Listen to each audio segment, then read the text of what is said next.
Alright, so this is going to be a little bit of a shorter video, like 3 minutes long probably, of this little fruit that I only have 2 pieces left. This is jackfruit. So I don't know if anyone, you guys have probably heard of this, definitely for sure some of you have heard of it. It's like a little fruit that tastes like juicy fruit gum. It's big, it gets huge, and it's also really spiky. It's also shown in the thumbnail, so you know what it looks like. It's a big spiky fruit. And it looks a lot like durian, but it's not related to durian. If you don't know what durian is, that's the stinky fruit. That's really stinky fruit that apparently tastes like caramel and stuff. But this one tastes like bubblegum. So this one's not very ripe. It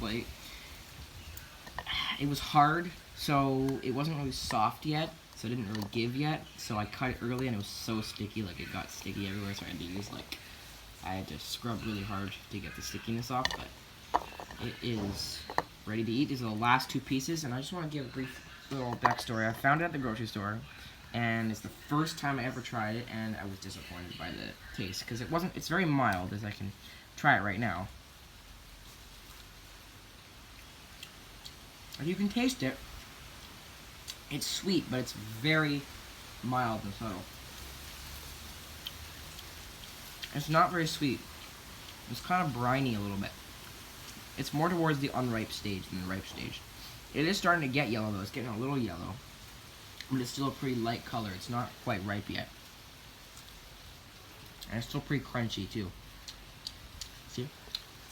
But it is sweet. And it is tasty. It does taste exactly like juicy fruit gum, just without the sweetness. Without that much sweetness. It doesn't have very much sweetness because it's not very sweet. It's not very ripe. Normally, ripe jackfruit would be really, really sweet. So that's how I know this one's not very ripe. So it's also really, it's like a little too rubbery.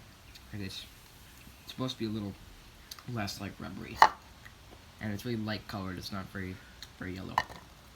But basically, this is what you eat: is you rip out there's seeds, and you take them out. They're out of the pod, and you eat this yellow stuff. Right? If it was riper, it'd be a lot sweeter. But I can tell it's supposed to be better than this. But yeah, I'm sticky. It's very good, but the flavor reminds me exactly of juicy fruit gum. Have you ever had juicy fruit gum? This is what jackfruit tastes like. Jackfruit tastes exactly like juicy fruit gum. And if it's riper than mine, it's way sweeter. So, yeah. Make sure that it should change from a green to more of a yellowish color. But it can, as long as it's squishy, it's good. If it's like, as long as it's not like super mushy. If it's super mushy, it's probably overripe. You should probably cut it just to see. But it should be like, it should give. Mine didn't give. Mine was super hard, so it wasn't very ripe. At least it wasn't like super unripe. It's edible and it's good and it's tasty, but it's not amazing. So yeah, I've hit the 3-minute mark, and I think that's about as long as I want this video to be. Just wanted to do a little interview on jackfruit. I'll do more videos on it when I get more. But yeah, that's basically what jackfruit is. So it's pretty tasty. I'll try and get next one I get, I'll make sure it's ripe.